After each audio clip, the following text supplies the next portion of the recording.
Magandang araw, Malacanang Press Corps. Bilang paghahanda sa pagbubukas ng klase sa Lunes, personal na pinangunahan ni Pangulong Ferdinand R. Marcos Jr. kaninang umaga ang Brigada Eskwela sa Kapitbahayan Elementary School sa Navotas City.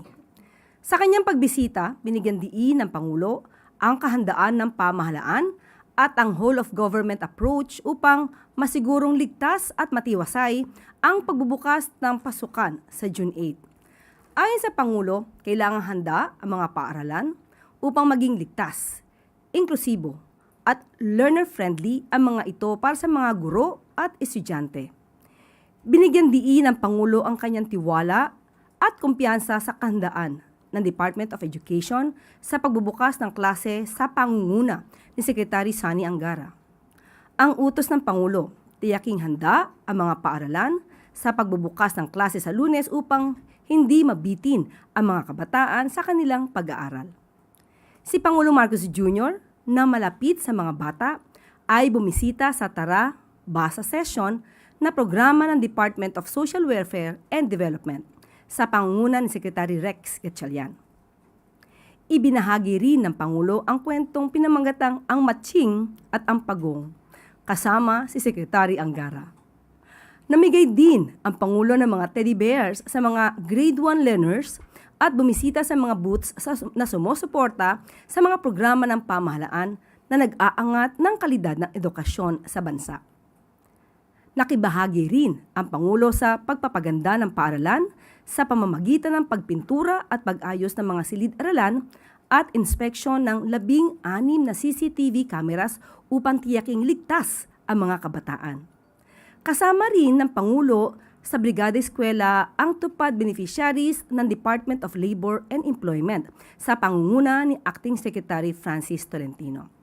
Sa Acting Secretary Tolentino, sinisiguro na halos 240,000 na manggagawa sa buong bansa ang magkakaroon ng trabaho sa ilalim ng tupad program patungkol dito sa Brigada Eskwela. Ang mga benepisyaryo ng tupad ay mabibigyan ng trabaho sa Balik Eskwela program ng pamahalaan. Para kay Pangulong Marcos Jr., ang pagbubukas ng klase ay sumisimbolo ng pagbubukas ng bagong pag-asa sa mga kabataang Pilipino na mangarap hindi lang para sa sarili, kundi para sa pamilya at para sa bayan. Upang mas lalo pang lumago ang ekonomiya ng Pilipinas, Pangulong Ferdinand R. Marcos Jr. hinikayat ang mga negosyanteng Vietnamese na mag-invest sa bansa. Sa isinagawang Vietnam-Philippines Business Forum noong Lunes, binigyan diin ni Pangulong Marcos Jr. ang mga reformang pabor sa mga mamumuhunan dito sa bansa. Kabilang sa mga reforma sa negosyo tulad ng Create More Act, Amended Foreign Investments Act, Retail Trade Liberalization Act, at iba pang mga hakbang upang mas madali at kaakit-akit ang pagnenegosyo at pamumuhunan sa bansa. Sa kanyang talumpati, binigyan pansin din ng Pangulo ang malaking papel ng Pilipinas bilang ASEAN Chair ngayong taon, kung saan layunin nitong palakasin ang konektibidad ng rehiyon, suportahan ang MSMEs, isulong ang digital innovation at patatagin ang supply chains. Ayon sa Pangulo, mahalaga rin ang pakikipagtulungan ng Pilipinas at Vietnam sa pagtutupad ng ASEAN Digital Economy Framework Agreement o DEFA. Ipinahayag din ng Pangulo ang mga prioridad ng Pilipinas sa mga industriyang may malaking potensyal sa hinaharap, kabilang ang paggawa ng mga produktong kaugnay sa electric vehicles at baterya gamit ang yamang nickel ng bansa, pati na ang pagpapalakas ng shipbuilding at defense manufacturing ng bansa. At maaari na po akong tumanggap ng inyong mga katanungan. Unang tanong mula kay Rafi Ayeng, Daily Tribune. Hello. Good morning, Yusek. With the onset of the rainy season, nauuso na naman po ang sakit na dengue at isa ang Pilipinas sa may mataas na kaso ng dengue cases and deaths sa Asia Pacific. Are we expecting an approval of a dengue vaccine? In particular po yung inirecommend ng World Health Organization na Kedenga dengue vaccine manufactured by a Japanese company, Takeda. Okay, meron pong ibinigay na mensahe at komento ang Department of Health patungkol po dito. Ayon po sa DOH, sinusuri pa ng Food and Drug Administration ang mungkahi ng aplikante para sa bakuna. Sabi kasi ng nailathalang datos, pinakamababa ang talab nung TAK 003 o Q-Denga sa mga batang 4 to 5 years old kumpara sa 6 years old pataas. Sabi rin kasi ng datos na hindi maisasantabi ang maaaring mas magkaroon ng madalang dengue serotype 3 sa mga nabakunahang hindi pa nagka-dengue dati. Sa ating bansa, dengue serotype 3 ang madalas na kumakalat. So abangan na lang po muna natin ang magiging tugon ng aplikante. Samantala, the World Health Organization itself in its position paper on dengue categorically states that vector control remains the main means for the control of dengue. Sa madaling salita, kapag walang lamok, walang dengue. Kaya mabisa ang kampanya na isinasagawa ng DOH sa pamumuno ng Secretary Herbosa na tuwing alas 4, ugaliin ang taob, taktak, tuyo, taki para kontra dengue. Sa katunayan, mas mababa ng 57% ang bilang ng dengue ngayong taon sa buong Pilipinas na 48,151 kumpara sa nakaraang taon na 110,924. So yun po ang mensahe ng DOH.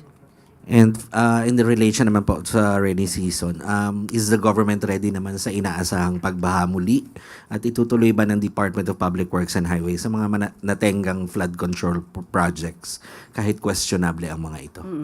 Mismo si Secretary Vince Dizon po ang ating kinausap patungkol po dyan dahil nga nalalapit at lumalakas-lakas na rin po ang ulan na nararanasan natin ngayon. So ito po ang mensahe ni Secretary Vince Dizon. Tuloy-tuloy po ang paghahanda ng gobyerno para sa pagpasok ng tag-ulan.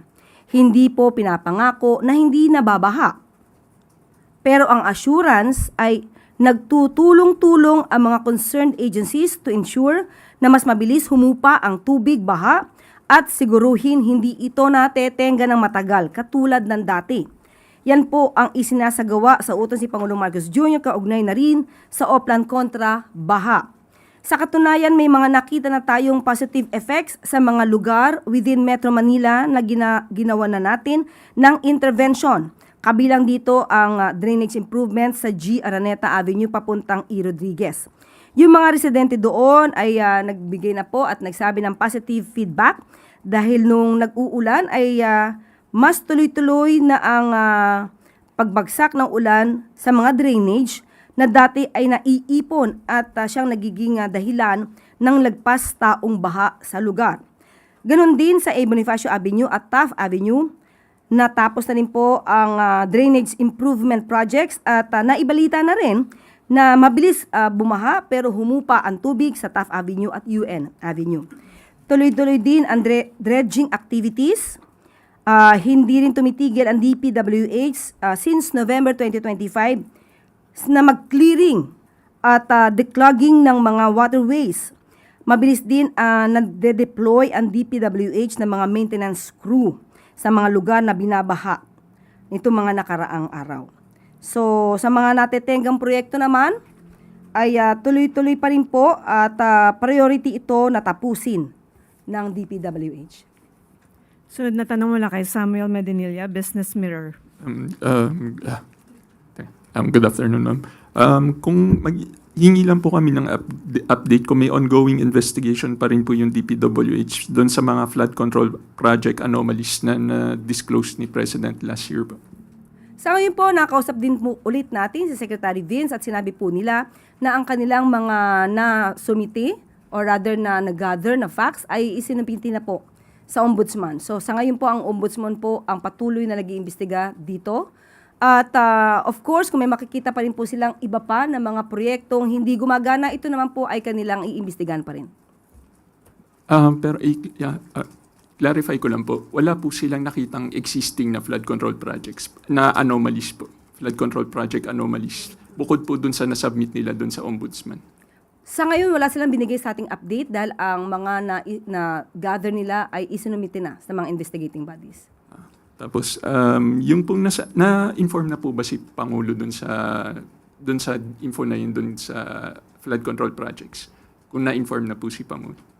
Hindi po naibigay sa atin Sec Vince kung siya ay nag-report, pero definitely naman bilang Cabinet Secretary, nagre-report naman po siya sa Pangulo. But kung anong particular na i-report po ni Secretary Vince ay wala po tayo sa ngayon na detalye.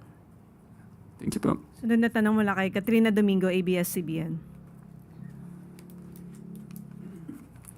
Undersecretary, ano po yung posisyon ng Malacanang doon sa proposal ng Bureau of Immigration para maningil ng around 240 pesos para sa mga travelers na lalabas o papasok ng Pilipinas para po doon sa sinasabi nilang upgrade sa kanilang mga ginagamit na systems sa immigration?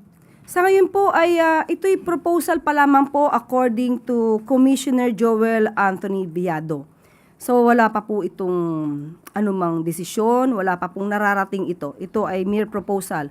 So wag po muna mag-alala ang ating mga kababayan dahil mas nauna po talaga silang mag-react. Wala pa po ito. Pero what is the position of the palace? Is the palace supportive of this proposal or does the palace think that it is necessary given the time na mas mahal po yung pagbiyahe sa within the country or outside the country? Alam naman natin po kung ano po ang layunin nito. Ang layunin nito ay magkaroon ng mas ligtas at mas modernong border control system, ngunit dapat itong maisakatuparan sa paraang malinaw, makatarungan at may tiwala ang publiko. Yan po ang sinasabi ni Commissioner Viado. But still, ito po ay nasa stage pa ng pag-aaral, kaya wala pa pong stance ang Pangulo patungkol dito. Ma'am, just your point of view, the Bureau of Immigrations under the 2026 proposed budget enjoys a budget of, kunin ko lang po yung exact amount. More or less, they have, nawala po yung figure, pero more or less, mayroon po silang millions already in funds for their capital outlay as well as their other expenditures. On top of that, nag-privatize din po yung NAIA, pati yung ibang major airports sa Pilipinas. Bakit po kailangang singilin sa taxpayers itong additional upgrades for immigration systems when this isn't already included in the national budget? Kaya nga wag natin munang pangunahan, inaaral pa po. So wag muna tayong maalarma, wala pa po ito. Hindi, last naman for my end, hindi po nakikita ng Malacanang yung glaring question kung bakit kailangan mag-propose ng ganito in the first place when this is already funded by taxpayers' money. Kaya nga po, proposal pa lang. So pwedeng barilin, pwedeng hindi ipatupad, pwedeng hindi matuloy. So kaya wag muna tayong maalarma dahil wala pa po talaga to. It's just a proposal. Sunod na tanong mula kay Leth Narciso, DZRH. Microphone. Good afternoon, Yusek. Ma'am, ipinababasura na ni Vice President Sara Duterte yung articles of impeachment laban sa kanya. I understand that the palace's position on the impeachment is non-interference. Pero considering po yung mga lumabas na impormasyon sa determination of probable cause sa Kamara, ano po ang masasabi ng palasyo sa claim ng kampo ni VP Sara na, and I quote, "None of the allegations sufficiently established the constitutional standards for culpable violation of the Constitution, bribery, graft and corruption, high crimes, or betrayal of public trust"? Unang-una po lumalabas dito sa kanyang naging tugon, hindi niya po dininay, walang outright denial ng akusasyon, mga akusasyon sa kanya. Katulad po ng di umanong paglustay ng confidential funds, pagbabanta sa buhay, lalong-lalo na sa buhay ng Pangulong Marcos Jr., pagtanggap di umano ng pera mula sa mga drug lords at mga unexplained wealth. Lumalabas sa kanyang tugon ay hindi niya to dininay. At ang ginamit lamang niya na depensa ay mere technicalities. Bakit daw naipalabas o papaano nakuha ang mga ebidensyang ito? So, ito rin po yung dati niyang ginamit na tugon sa House of Representatives sa Committee on Justice. Mas maganda po sana na mas maipaliwanag niya sa taong bayan itong mga inaakusa sa kanya rather than using mere technicalities to have the complaint be dismissed. So, abangan na lang po natin dahil nasa kamay na po ito ng mga senator judges kung i-dismiss nila outright, forthwith, nang hindi nakikita ng taong bayan yung mga nais makita na ebidensya. Kung makiklear naman po ang Vice Presidente sa pamamagitan ng mga ebidensya at ito'y madidinay niya, mas maganda pong maklear niya yung pangalan niya at maipaliwanag niyang walang katotohanan lahat yung mga inaakusa sa kanya rather than using mere technicalities. Ibig po bang sabihin niya na kapareho po yung pananaw ng palasyo dun sa resulta naman ng survey ng Octa Research na 74% ng mga Pilipino ay pabor na ituloy ang impeachment trial? Kahapon ay sinagot po natin yan. Kung ano man po ang resulta ng survey, mataas man, mababa, ang kailangan po dito ay accountability, transparency, lalo na kung ikaw ay isang public servant. Pero muli, nasa kamay ito ng Senado at hindi po makikialam ang Pangulo sa mangyayari sa Senado. Taong bayan na lang po siguro ang maging mapanuri at magmasid kung ano mangyayari sa Senado. Sunod na tanong mula kay Ivy Reyes, Bilyonaryo. Hi, Yusek. Good morning. Yusek, can we confirm this information that Vietnamese President Todd Lam reportedly skipped and canceled his Senate visit due to the recent events in the chamber, which we know caught international attention? Hindi po siguro manggagaling sa amin ang tugon patungkol dyan. Mas maganda po siguro kung mismo ang pamahalaan ng Vietnam ang magsasabi ng kanilang tugon kung hindi man sila natuloy sa pagbisita sa Senate office. But from the President's Japan trip to Vietnam state visit, was domestic politics a concern raised by our ASEAN neighbors? Again. Was domestic politics a concern raised by our ASEAN neighbors? Sa Japan, And the visit of Vietnam? hindi po siya naging issue. Sunod na tanong mula kay Tristan Nadalo, Newswatch Plus. Hi, Yusek. Good afternoon.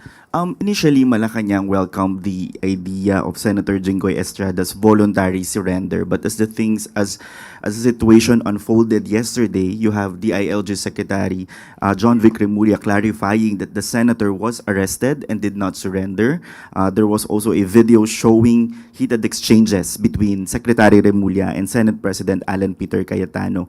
So for Malacanang, matatawag ba nating arrest o surrender ang ginawa kay Senator Jinggoy? And how do you view yung pagpasok po sa eksena ni Senate President Alan Cayetano sa pag-aresto po ulit kay Senator Estrada? Unang-una po, nais nating bigyang linaw ito. Nung nagsalita po kasi si Senator Jinggoy Estrada, sinabi niya na siya ay magbo-voluntary surrender. Pero lumalabas po, ayon na rin po kay Secretary John Vic Remulla, nandun na po sila sa Senado to serve the warrant of arrest. So, mag-aaresto na po sila at humingi na lamang po ng pagkakataon itong si Senator Jinggoy na kung siya ay maaari pang magbigay ng statement.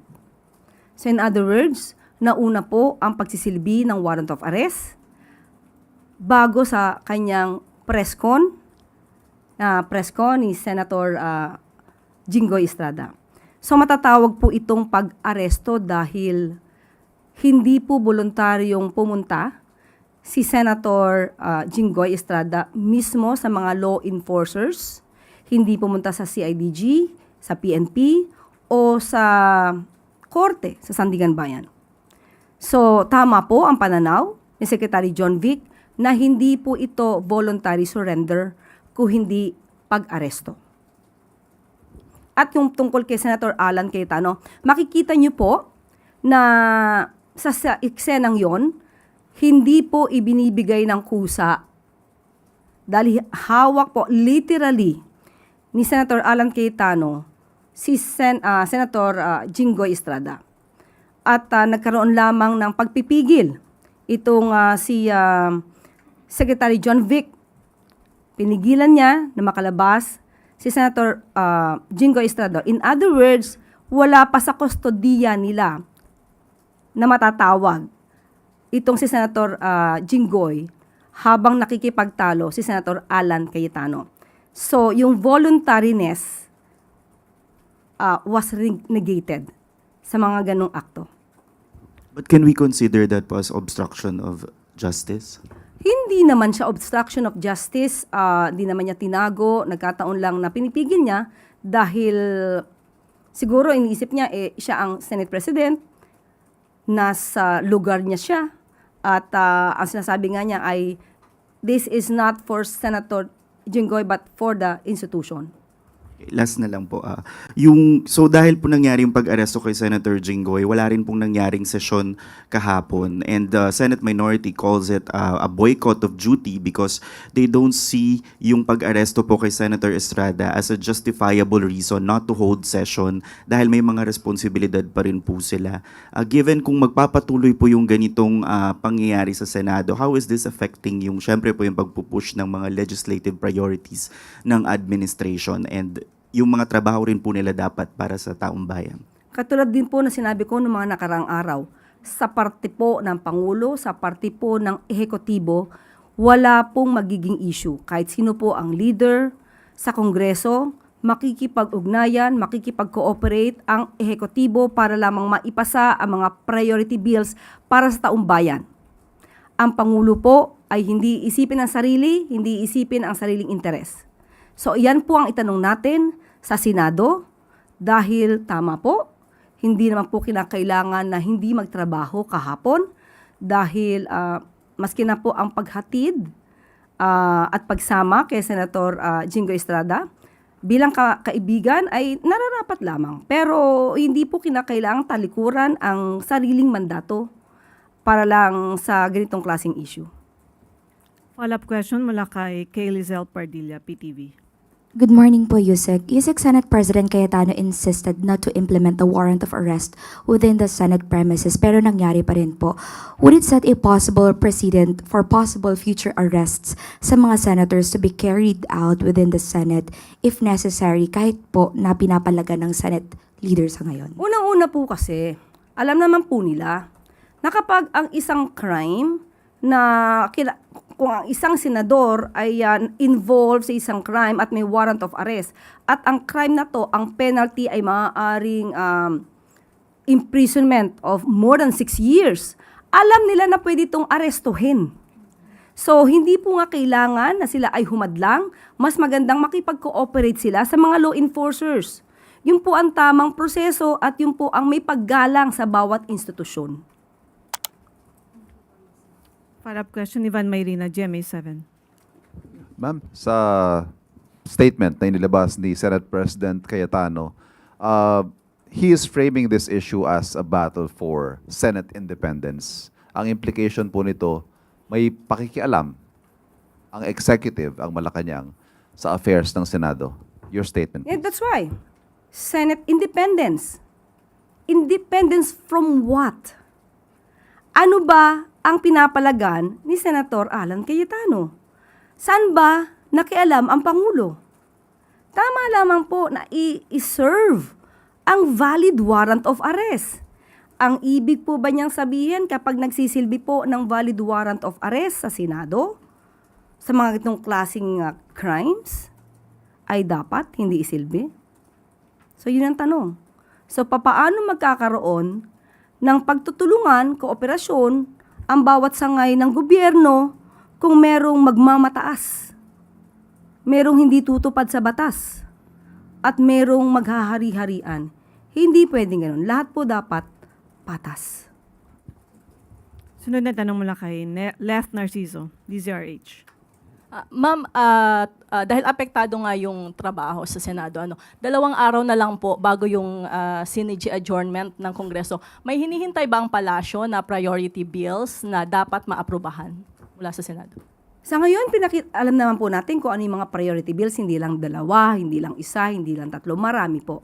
Pero kung ganito po nangyayari sa Senado, mahihirapan po talaga. Hindi lang mga Pangulo, kundi ang taong bayan. Apektado ang taong bayan dito. Pati po ang ekonomiya ay maapektuhan sa ingay at gulo sa Senado. Last question mula kay Eileen Taliping. Abante tonight. Good afternoon, Yusek. Confirmation lang po dun sa lumabas na balita na meron ng bagong chief, ang PTV4. Meron na po ba? Siguro magbibigay ako ng announcement sa mga susunod na oras Oras. o araw. How about PBS and NIB? Meron na bang bagong epe? Magbibigay po ako ng announcement. Sa akin din po nyo ito madidinig. Okay, thank you, ma'am. Wala nang tanong mula sa Malacanang Press Corps. Dumako tayo sa regional media. Unang tanong mula kay Mia Magdalena ng Folkno. Mia Magdalena Folkno ng Mountain Beacon. As the administration pursues major infrastructure and investment projects, how will Malacanang ensure that indigenous people's rights, particularly the principle of free, prior, and informed consent, are fully respected and protected? Issue nga po ngayon yan. So, mismo po ang NICP ang hininga natin ng tugon dito. At ang kanya pong tugon, ang National Commission on Indigenous Peoples sa ilalim ng Office of the President ay patuloy na nagpapalakas sa mga mekanismong nagpoprotekta at nagtataguyod ng mga karapatan ng mga katutubo sa buong bansa. Ang revised 2026 Free and Prior Informed Consent Guidelines na binuo kasama ng mga indigenous cultural communities and indigenous peoples and key stakeholders ay sumasailalim at sumasalamin sa pagsisikap na palakasin ang mga panangga laban sa mga shortcut na pamamaraan at palakasin ang pananagutan sa mga implementing agencies sa pamamagitan na rin ng pagtatatag ng isang framework na binabawasan ang procedural redundancies. Ito ay tumatayo bilang isang kritikal na instrumento sa pagtiyak na magpapatuloy ang pambansang kaunlaran nang hindi binabawasan ang mga karapatan ng mga katutubo. Ito ay karagdagang sinusuportahan ng mga bagong transparency portal na sumusulong sa digitization at pampublikong pananagutan sa proseso. So sa utos ni Pangulong Marcos Jr., ang NCIP ay sumusunod sa hangarin na maipatupad ang masaganang katutubong pamayanan, sandigan ng pambansang kaunlaran. So yan po ang mensahe mula sa NCIP.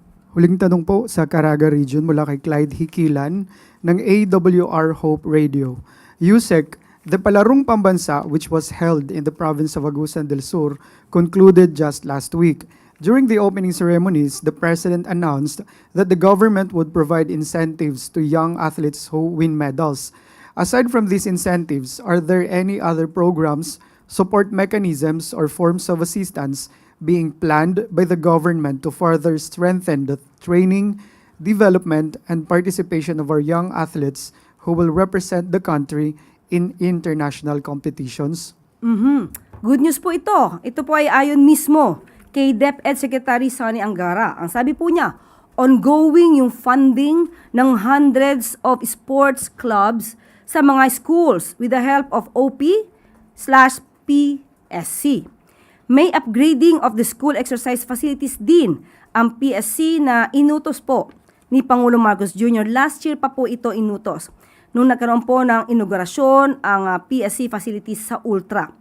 At ang 3 grading period na ini-implement ay magkakaroon din po ng tamang oras, sapat na oras para sa mga extracurricular activities katulad ng sports at arts.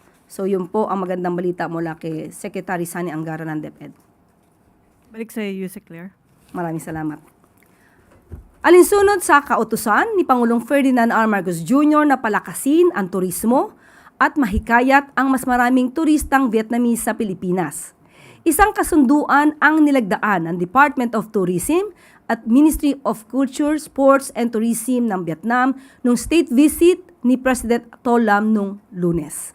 Sa ilalim ng Tourism Cooperation Program 2026 to 2029, plano ng dalawang bansa na magkasanib na promosyon ng mga destinasyon, pagpapadali ng paglalakbay, pagsasanay sa mga manggagawa sa turismo at pagbabahagi ng pinakamahusay na mga practice sa sustainable tourism. Ayon kay Pangulong Marcos Jr., magtutulungan din ang dalawang bansa upang mapalawak ang air connectivity at madagdagan ang mga direct flights. Noong 2025, halos kalahating milyong Pinoy ang bumisita sa Vietnam, habang patuloy namang tumataas ang bilang ng mga turistang Vietnamese na nagtutungo sa Pilipinas. Ngayong araw, June 2, abala po si Pangulong Marcos Jr. sa pagtatrabaho para sa bayan.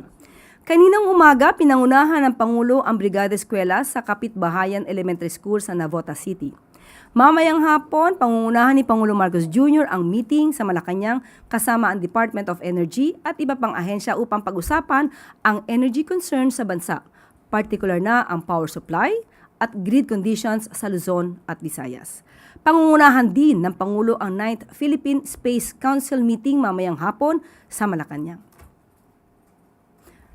Mga kababayan, lagi po natin tandaan, ang bagong Pilipino ay may pagmamahal sa bayan, may respeto sa batas, at may respeto sa kapwa Pilipino. At dito na po nagtatapos ang ating press briefing. Magandang araw para sa bagong Pilipinas.